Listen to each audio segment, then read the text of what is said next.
প্রত্যেক দর্শককে আমরা বলে থাকি যে যখনই যেটার যোগ্য আপনি হবেন, দেরি করবেন না, আপনি সাথে সাথে আবেদন করে নেবেন। ইমিগ্রেশনের ব্যাপারে আজকে ব্রিটেনে অনেক যুগান্তকারী চেঞ্জ আসছে, অনেকটা টাফ বলা যায়, এবং আগামী দিনে মাইগ্রেশনের জন্য মাইগ্রেন্ট যারা, তাদের জন্য অনেক কঠিন করে দেওয়া হয়েছে।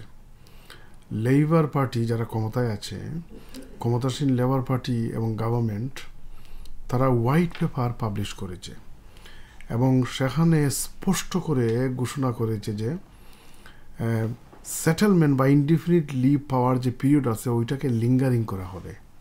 তার মানে এখন বিদ্যমান আইন অনুযায়ী স্কিল ওয়ার্ক পারমিটে আসলে পরে 5 বছর থাকার পর সেটেলমেন্ট বা ইনডিফিনিট লিভ পাওয়া যেত, ওইটাকে তারা দ্বিগুণ করে, অর্থাৎ 5 ইয়ার্সের জায়গায় 10 ইয়ার্স পর্যন্ত তারা নেবেন। এবং অন্যান্য স্কিল জবের জন্য টাফ ল্যাঙ্গুয়েজ রিকোয়ারমেন্ট নিয়ে আসবেন। আগে কেয়ারার সহ অন্যান্য ক্যাটাগরিতে এই লেভেল স্ট্যান্ডার্ডের কোয়ালিফিকেশন থাকলে হতো, কিন্তু তাদের প্ল্যান অনুযায়ী এখন এইটাকে একবারে অ্যাটলিস্ট মিনিমাম ডিগ্রি লেভেল পর্যন্ত নিয়ে যাবেন। এবং সবার জন্য ল্যাঙ্গুয়েজ বাধ্যতামূলক এবং একটু টাফার ইংলিশ টেস্টের আওতায় হতে হবে প্রত্যেক আবেদনকারীকে। তাদের ডিপেন্ডেন্টকেও বেসিক ল্যাঙ্গুয়েজ টেস্ট পাস করতে হবে, যেটা আগে ছিল না, ওইটা করা হবে। এরপরে শর্ট টার্ম ওয়ার্কার যারা আছেন তাদের জন্য পথ এবং অ্যাভিনিউগুলো আরও টাইট করে দেওয়া হবে। এবং মূলত গত বছর ছিল 7,28,000 মাইগ্রেশন বা মাইগ্রেন্ট আসছিল ইউকেতে, এইটা এবার বেড়ে 9,08,000-এর মতো হয়ে গেছে। এতে গভর্নমেন্টের অনেকটা মানে মাথায় হাত পড়েছে। বিশেষ করে সম্প্রতি নির্বাচনে রিফর্ম পার্টি অনেক প্রোগ্রেস করে ফেলছে, অনেক সিট পেয়ে গেছে, এবং সেটার কারণে ইমিগ্রেশনকে আরও টাইট করার সিদ্ধান্ত নিয়েছেন বর্তমান কেয়ার স্টারমারের গভর্নমেন্ট। যদিও এটাকে কনজারভেটিভ পার্টি এবং লিবডেম তারা সমালোচনা করেছে। এখন আমরা আরও দিন গেলে বিস্তারিত তথ্য ডিটেলস আমরা পাবো যে তারা কোন দিকে কোন জিনিস কতটুকু তারা টাফ করতে যাচ্ছেন। তবে তাদের ঘোষণা থেকে বোঝা গেছে যে তারা ইমিগ্রেশনটা টাফ করতে বদ্ধপরিকর এবং করবেন। বিশেষ করে 2-3টা দাগে বোঝাই যাচ্ছে যে তারা বেশ টাফার মেজার নিতে যাচ্ছেন। একটা হচ্ছে ইনডিফিনিট লিভ এবং পরবর্তীতে সিটিজেনশিপ পাওয়া, এটাকে দীর্ঘসূত্রিতা বা ডাবল টাইম ফ্রেমের আওতায় নিয়ে আসছেন। এবং ল্যাঙ্গুয়েজ টেস্ট আরও টাফ করবেন এবং ডিপেন্ডেন্টদের জন্য ল্যাঙ্গুয়েজ রিকোয়ারমেন্ট নিয়ে আসবেন। এবং স্কিল ওয়ার্ক পারমিটের ক্ষেত্রে আরও বেশি হাই থ্রেশহোল্ড, ডিগ্রি ওর অ্যাবাভ রিকোয়ারমেন্ট ইউকে স্ট্যান্ডার্ডে তারা নিয়ে আসতে যাচ্ছেন।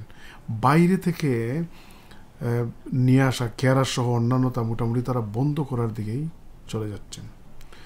প্রধানমন্ত্রী কেয়ার স্টারমার ইন্ডাস্ট্রিগুলোকে অ্যাটাক করেছেন, বলছেন যে তারা চিফ ওয়ার্কার নিয়োগে তারা খুব বেশি উৎসাহী বা মনোনিবেশ করতে চান, এটা উনি অ্যাটাক করেছেন। এবং লিভডেম তারা বলেছে বর্তমান ইমিগ্রেশন সিস্টেমটা হচ্ছে টাটার্স এবং ট্রাস্ট হ্যাজ বিন শ্যাটার্ড, তাদের কথায় এটা আসছে। লেবার পার্টি বলছে যে তাদের যে পলিসি ছিল ওইটা যদি রক্ষা করতেন তাহলে সম্ভবত মাইগ্রেশন আরও নিচে নামিয়ে আসতো। তো এটা তারা পলিটিক্যাল কারণে বিরোধিতা করবেন, কিন্তু দেখা গেছে যে টাফ ইমিগ্রেশন মেজার্স বা পলিসি যখন নিয়ে আসা হয় তখন মোটামুটি রাজনৈতিক দলগুলো এবং তাদের এমপিরা কিন্তু সেটা সাপোর্ট করেন। আমরা আগামীতে আরও বেশি টাফ কিছু মেজার্স আমরা দেখতে পাবো, ডিটেলস পাবো। একটা জিনিস এখানে বলে রাখা ভালো, যদিও বলছেন যে হাইলি স্কিল্ড কিছু কিছু ক্ষেত্রে তারা ওই যে ফাস্ট ট্র্যাক, মানে 10 বছর লাগবে ইনডিফিনিট লিভ পেতে, কিন্তু এটাকে ফাস্ট ট্র্যাকের কিছু ব্যবস্থা আছে। বিশেষ করে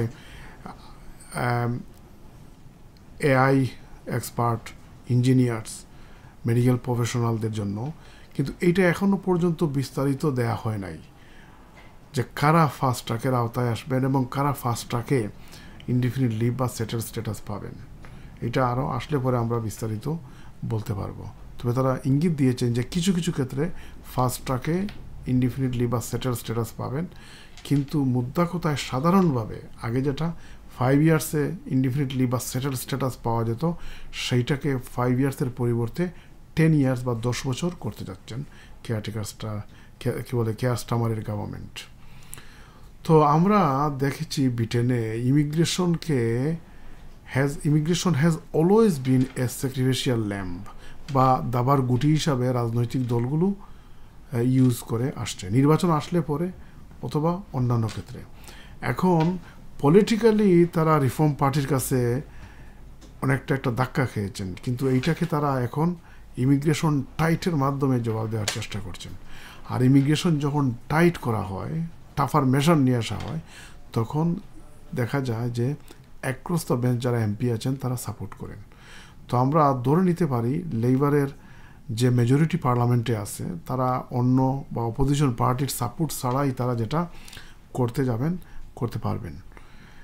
এখানে একটা জিনিস বলে রাখা ভালো যে কিছু কিছু ফান্ডামেন্টাল চেঞ্জ যে তারা নিয়ে আসছেন ওইটাতে সম্ভবত প্রাইমারি লেজিসলেশন বা অ্যাক্ট অফ পার্লামেন্ট বা অ্যামেন্ডমেন্ট করতে হয়। প্রাইমারি লেজিসলেশনে কিছু সংশোধনে নিয়ে আসতে হবে। তো ওইটা যদি করতে হয় তাহলে একটু সময় লাগবে, সম্ভবত এই বছর বা আগামী বছর হয়তো ফুল টাফার মেজার্স নিয়ে আসা হবে। কিন্তু ইন্টেনশন তো পরিষ্কার ব্রিটিশ গভর্নমেন্টের, কেয়ার স্টামার সরকারের, সুতরাং তারা আরও বেশি টাফ মেজার্স নিয়ে আসবেন। তো এই সুযোগে আমরা বলে রাখতে চাই, আমরা যখনই সুযোগ পাই প্রত্যেক দর্শককে আমরা বলে থাকি যে যখনই যেটার যোগ্য আপনি হবেন দেরি করবেন না, আপনি সাথে সাথে আবেদন করে নেবেন। এখন ধরেন যে আপনি 5 ইয়ার্সের উপরে হয়ে গেছে, ইনডিফিনিট লিভের জন্য আপনি যোগ্য, কিন্তু আপনি করলেন না, অবহেলায় ফেলে রাখলেন। এখন যে নতুন চেঞ্জ আসবে এটার আওতায় আপনি পড়ে যাবেন, হয়তো আপনার 10 বছর লাগতে পারে ইনডিফিনিট লিভ পেতে।